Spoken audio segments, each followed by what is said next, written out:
Howdy folks, Doc here with Last Best Tool, and this is one of my favorite bit handles. This little Hazet here, this is the 810BH. It's a locking handle, real simple design, nothing fancy. It is multi-component. It's got kind of this rubberized area here. This does not open even though it looks like it might. It's real simple design, but rock solid. And I guess it kind of got me wondering, where does a stubby end in a medium size? I don't know, is there a name for this? People call them handles. You know, is this that a handle? You know, that a handle? At what point do we get down to what we might call a stubby? You know, is it half that size? But anyway, I was also thinking about this. This is a Duratech stubby. This hasn't been on any of the recent videos I've seen, but it's a 12-in-1 because it uses these double-sided bits. And it's got this kind of unique flared finned design, which really does allow, especially when you squish your fingers inside these little notches, you can really get a good grip on it. It is ratcheting, marginal quality, I assume, for the 12-13 bucks that it costs. And the bits are really easy to get in and out, almost too easy.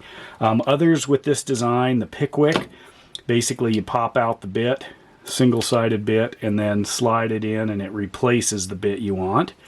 Milwaukee, neat little design here, but sometimes, depending on, we almost want to try these out in the store. Some of these bits are nearly impossible to get out, so you have to use the existing bit to try to pry it up and pull it out and then replace it. So nothing really fast there, but a good solid design.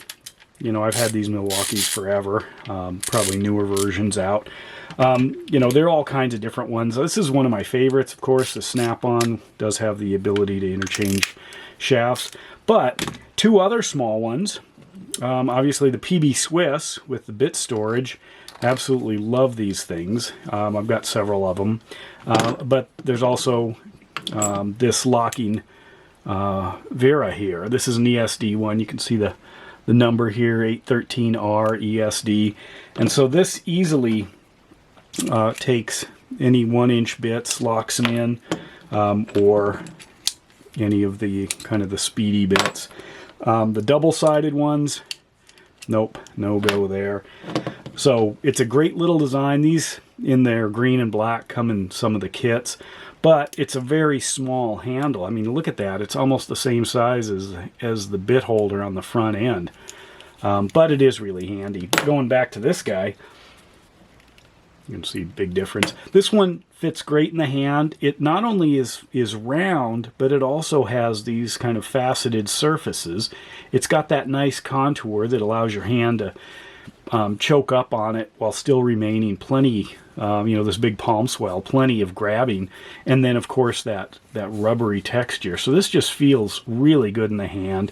Great lockup. These are about 20 bucks. I'll put a link below.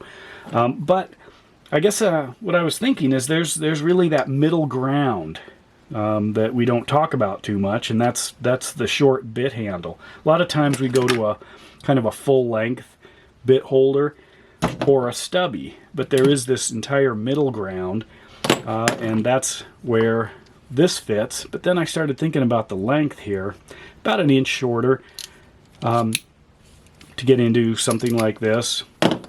I started looking at the different sizes of these things. At what point do you jump up just with a little bit longer handle? I don't know, food for thought. But anyway, I thought I'd bring this one to your attention. It did appear in a video a while ago, but I've just been using it lately, and it's just such a handy size. It's got enough density to feel solid and quality, but not so much that it weighs you down. Bit storage might be nice in something like this. However, you lose some of that solid feeling. PB Swiss has kind of nailed it with this screw-in cap. The new one pops out that I've got. But overall, for 20 bucks, this is great. This thing, I think, for a ratcheting screwdriver, 12 different bits, easy to get out and swap. These are S2 steel, chrome plated, for what that's worth. In this Duratech, I've obviously done videos on Duratech stuff, and it's fine. For the price, it isn't the same as this, in both fit and performance, smoothness. But for a solid little tool that's large enough, and I guess that's the direction I'm kind of heading, is we're moving away from the tiny here. You know, some of these are just crazy small, which is what you want for those restrictive environments. But we also might want a small tool that gives you a nice big grip. So we're sort of moving across the spectrum of tools. There's gear wrenches entry. It takes the snap-on tips if you want to do that. But there's this medium-sized. So I'm gonna explore that a little bit more. I wondered how the Stanley fit in there too. When I saw it on Project Farm's video, it looked huge. It's a, what do they call these, giant stubbies or something? This is the one the handle blew off of. And I might actually do that deliberately to this to see if then I can use this for something else a little bit different. But, you know, that's not much smaller from a really high quality bit holding handle. And I have started to really appreciate the lock a lot more than a magnetic connection. You know, these, as strong as PB Swiss is, they still do pop out. And if you're working with the interchangeable bits, you know, I'm always dropping these, or they're getting stuck in fasteners, and that's where something like this really comes into play. But anyway, I'm curious your thoughts, because I'm always learning a lot from you. But it's interesting to kind of start looking at the spectrum of length and vocabulary. And with that, Doc out.